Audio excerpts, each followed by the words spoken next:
Alhamdulillah, jadi talasemi ini insya Allah ada pecahnya pembuluh darah, pecahnya sel darah merah tidak pada waktunya, sehingga bisa menjadikan pertumbuhan anak itu melambat, tidak normal istilahnya. Jadi istilahnya pasokan gizi itu akan berkurang, bisa 50% dari normalnya. Nah, talasemi ini insya Allah ini disebabkan karena orang tua si adik, entah itu ayah, entah ibu, ini menyimpan marah dan tersinggung. Jadi ada dua di titiknya, menyimpan marah dan tersinggung kepada kakek atau neneknya si adik. Dan talasemi ini biasanya juga diawali biasanya dengan rusaknya sumsum tulang belakang. Rusaknya walaupun tidak menjadikan rusak benar seperti kanker darah, insya Allah enggak, tapi tetap ini mengganggu, sangat mengganggu sekali. Nah, rusaknya sumsum tulang belakang ini kalau hanya cuma orang tuanya si adik itu hanya menyimpan marah, ini hanya HB-nya turun biasanya. HB-nya turun ya seperti marah. Itu menyimpan marah. Tetapi kalau talasemi ini kan sel darah merahnya yang pecah, jadi hancur sebelum waktunya, sehingga ada unsur tersinggung. Ada unsur tersinggung. Jadi bisa aja itu bisa di cross check kok dengan orang tuanya, dilihat mana orang tuanya yang mudah sekali tersinggung. Nah itu awalnya. Jadi biasanya seperti itu, entah itu bapak, entah ibu-ibunya. Kemudian unsur marahnya bagaimana si orang tuanya si adik ini kepada kakek atau neneknya, macam-macam. Bisa aja memang ketidakcocokan dengan ayahnya. Kenapa? Ayahnya terlalu disiplin, kalau anaknya nggak nurut dipukul. Kan itu bisa juga, walaupun anaknya sendiri juga nggak mau membantah tapi kan menyimpan marah. Kalau tersinggung dengan orang tua atau sama siapa, Ustaz? Ya tersinggung bisa dengan orang tua sebenarnya. Bisa aja umpamanya si anaknya udah mulai dewasa, ini belum nikah nih si anak nih, laki-laki umpamanya. Dia mengajukan ini umpamanya. Calon. Bukan calon, mengajukan apa namanya ya, pendapat. Mengutarakan pendapat. Selalu disalahkan dengan ayahnya umpamanya. Ini kan kalau sekali dua kali nggak apa-apa, tapi kalau berkali-kali kan tersinggung. Jadi aku kan udah gede, kenapa saya selalu disalahkan? Itu kan tersinggung terus itu. Nah, tersinggungnya dengan orang tua, insya Allah mengacu pada rusaknya sel darah merah. Sebenarnya itu, insya Allah di titik itu. Nah, kemudian karena memang dia dipukulin terus sama orang tuanya, akhirnya dia juga marah yang disimpan atau dendam dengan orang tuanya, yang akhirnya makhluk yang diizinkan oleh Allah Ta'ala merusak tubuh manusia, karena manusia itu sendiri keluar dari syariat Islam, melakukan kesalahan, melakukan dosa, itu masuk ke daerah tulang ekor, sehingga kalau marahnya itu amat kuat sekali, seperti dendam, kemudian tersinggung dengan orang tua dan terbawa sampai dewasanya itu terbawa terus. Walaupun jarang komunikasi dengan orang tua, itu terbawa terus di dalam dadanya. Insya Allah Allah memberikan peringatan salah satu anaknya atau salah dua anaknya talasemi seperti itu. Jadi talasemi adalah salah satu orang tuanya si adik ini tersinggung dan menyimpan marah dengan kakek atau neneknya si adik ini. Jadi kalau memang ini mau diselesaikan, karena kalau memang ini teman-teman beriman ini mau diselesaikan dengan rumah sakit, monggo. Tetapi ingat ya, talasemi ini tidak bisa sembuh. Talasemi ini akan minum darah terus. Kok minum darah? Transfusi darah terus menerus. Transfusi darah atau sel darah? Sama aja ya. Bagi orang-orang yang punya uang sekitar 350 jutaan, itu bisa stem cell lah istilahnya. Stem cell. Tapi apakah itu bisa menjadikan membaik? Wallahu a'lam. Itu kan ikhtiar ya. Tetapi secara Islami saya berikan caranya, yaitu satu, si ayahnya si adik atau ibunya si adik ini harus mau meminta maaf kepada orang tuanya. walaupun dahulu orang tuanya yang salah, nggak perlu dipikirin, harus mau meminta maaf karena dia yang menyimpan parah. Masalah orang tuanya mukulin, masalah orang tuanya marah, orang tuanya memaki, itu urusan orang tuanya dengan Allah aja. Jadi harus difikirkan seperti itu, harus mau meminta maaf karena ini sudah ada persoalan dengan anak, kan begitu ya. Minta maaf kepada ayah atau minta maaf kepada ibu, bisa aja ibunya yang dendam kepada neneknya si adik, bisa aja, karena itu kan kasus, itu kan macam-macam ya. Jadi kenapa dendam? Umpamanya sejak kecil si ibunya si adik itu selalu disuruh-suruh sama neneknya. Bisa jadi. Suruh nyapu, suruh nyuci, suruh masak. Saudara yang lain enggak. Nah itu kan nyimpen dendam. Kan gitu ya. Tapi kebalikannya, nanti kalau ada si adik itu dimanja sama ibunya, besok ini dewasa, cewek ini dia punya suami, dia sikapnya manja. Jadi malah suaminya yang suruh ngepel, suruh nyapu, suruh cuci-cuci, seperti memenuhi itu. Keinginannya gitu. Iya, memenuhi.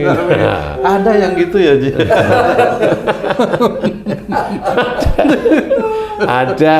Terlanjur enak dari kecil. Iya. Iya. Jadi ada seperti itu, sehingga di sini kan menyimpan dendam sama ibunya itu. Ya, bisa aja seperti itu. Kasus seperti itu di dunia ini normal manusia ya. Tapi kalau kita sebagai orang Islam ya harus diselesaikan masalah itu gitu. Jadi jangan sampai kita itu banyak dosa di dunia. Kalau kita sudah menyimpan marah dengan ibu, ya sudah minta maaflah dengan ibu terus menerus setiap hari dengan khusyuk. Minta maaf kepada orang tua karena Allah. Jadi jangan yang paling besar adalah anak saya sembuh, nanti itu urusannya nanti. Yang penting tulus minta maaf. Nanti kalau tulus minta maaf, insya Allah itu dilakukan setiap hari, setiap saat. Insya Allah nanti anaknya tiba-tiba yang dulunya itu 1 bulan harus minimum 1 kali transfusi, itu bisa aja 2 bulan nggak transfusi, baru 3 bulan. Nah, ini kan kemajuan dari Allah Ta'ala. Allah mengizinkan. Nah, setelah itu bersyukur kepada Allah Ta'ala, minta maaf terus sama orang tua, terus. Di titik itulah insya Allah nanti akan dimengerti bahwa itu cara Allah memberikan jawaban. Jadi seorang Islam itu harus mau benar-benar sadar untuk meminta maaf kepada orang yang disalahin. Walaupun itu ibu atau ayah yang salah, nggak usah dipikirin deh, salahnya ibu dan ayah itu urusan Allah aja. Bener Ustaz, tapi biasanya jarang yang menyadari hal itu. Orang nggak salah, dia yang salah kok, minta maaf gitu. Padahal yang ngomong anaknya ya. Iya, iya, karena apa? Karena orang tuanya ya mirip seperti anaknya, atau anaknya ya mirip seperti orang tuanya. Tetapi bagi anak yang faham, mulai faham tentang agama, faham tentang akhlak, ya, belajarlah benar-benar dari Rasulullah, belajarlah daripada para nabi yang lain di dalam Quran. Para nabi itu kan bercerita tentang kalau ada sesuatu yang tidak nyaman, pasti mohon ampun kepada Allah atas kezoliman diri beliau sendiri, seperti itu. Jadi itu harus kita contoh sebenarnya. Nggak pernah menyalahkan orang lain. Nah itu benar. Kita harus menyontoh para nabi, apalagi Rasulullah Muhammad SAW itu mencontohkan hal yang baik. Jangan kita sendiri merasa nggak pernah ada dosa, nggak pernah minta ampun hanya di bibir, tapi otak dan hati kita enggak di titik itu. Jangan, belajarlah beneran. Mohon ampun kepada Allah Ta'ala itu serius. Ke semua lini, dari mulai bibir yang ngomong ngawur, harus mohon ampun. Dari mulai bibir dan otak ngomong ngawur, ngecek temennya, saudaranya di YouTube umpamanya, mohon ampun lah, karena dia pasti merasa pintar. Iya. Dia pasti merasa pintar. Kalau dia itu bijak, arif, enggak kok, dia nggak akan ngeluarin statement di YouTube dengan merendahkan saudara yang lain. Umpamanya ada, kita ngomongin masalah penyakit, ada orang ngomongin masalah penyakit tetapi dia nyalain saya, lah dia sendiri nggak tahu ilmunya, dia asal nyalain, lah kan lucu jadinya. Kan begitu. Lah kalau nggak tahu ilmunya kok ngomong ya, kan gitu. Kecuali kalau memang dia sudah praktek beneran, dia sudah ini sudah itu, dia puluhan tahun, monggo lah, dia hanya ngomong aja, hanya istilahnya kalau orang Jawa bondo cangkem. Jangan, udah bondo cangkem nanti dosa, apalagi udah masuk YouTube itu kan jadi dosa jariah. Tidak boleh. Nah, di titik inilah harus belajar, seorang Islam itu harus paham bagaimana Allah itu menceritakan wasari'u ila maghfiratin min rabbikum, bersegeralah kamu ke dalam ampunan Allah. Ini menandakan bahwa kita itu masih punya salah dan dosa. Watubu ilallahi jami'an ayyuhal mu'minun. Ini juga diceritakan. Dan bertobatlah kamu sekalian kepada Allah, wahai orang-orang yang beriman. Loh, Allah itu tetap mengatakan beriman itu disuruh tobat, berarti kita ini memang masih banyak dosa. Seperti itu, ayo kita mohon ampun banyak. Jangan merasa hebat kalau sudah muncul di YouTube, ingin akhirnya itu akses YouTube yang nyala-nyalain saudara-saudara yang lain. Ya ngapain? Kan gitu ya. Cari perkara kok sama malaikat atid, kan gitu. Iya, kan itu kan cari perkara sama malaikat atid itu, ya. Gimana coba? Lah kalau dia maki-maki saudaranya di YouTube, lah itu kan macam-macam dengan malaikat atid. Iya. Dia sadar apa enggak? Sebenarnya otaknya dia sadar. Tapi nafsunya itu mengalahkan otaknya, mengalahkan hatinya. Nafsunya dari mana? Setan. Jadi bagi saudara-saudara sedulur beriman, bagaimana caranya? Tadi saya cerita, minta maaflah kepada orang tua kita terus menerus setiap hari, setiap saat. Setiap hari itu sehari sekali. Setiap saat itu bisa aja habis sholat kemudian minta maaf kepada orang tua. Kalau orang tua jauh, telepon, dan benar-benar tulus. Jangan hanya berpikiran anak ingin sembuh, tapi tulus memohon maaf kepada orang tua. Kemudian di luar memohon maaf kepada orang tua, meminta ampun kepada Allah. Jadi dua ini harus dikerjain. Ya Allah, jika anak saya, mohon ampunnya pada Allah jika anak saya terkena thalassemia, jika saya mudah tersinggung dengan ayah saya boleh, jika saya mudah tersinggung dengan ibu saya boleh, dan saya menyimpan marah sejak kecil hingga sampai saat ini. Jika itu dosa besar di hadapan-Mu, ya Allah, ampuni dosaku. Astagfirullahaladzim. Kan itu. Astagfirullahaladzim. Dengan tulus di sini, serius. Astagfirullahaladzim. Kalau memang imannya kita insya Allah cukup, insya Allah juga amal soleh cukup, Allah akan memberikan. Sehingga nanti anaknya yang dulunya sebulan itu harus transfusi bisa aja mundur jadi 2 atau 3 bulan sekali.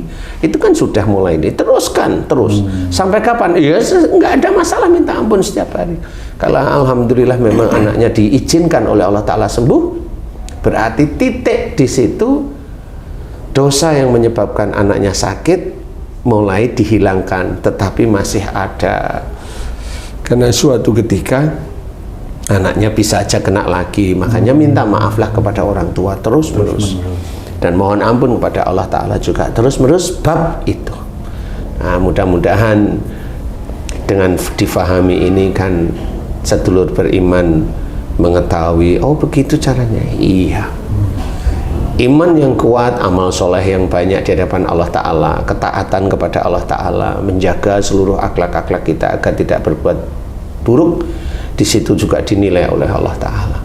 Jadi belajar semua. Nah, mudah-mudahan nanti dilakukan terus-menerus sehingga anaknya sedikit demi sedikit yang warna kulitnya pucat mulai memudar. Nah, itu sudah dijawab oleh Allah. Begitu aja. Mudah-mudahan manfaat bagi sedulur beriman yang lain. Wallahu a'lam.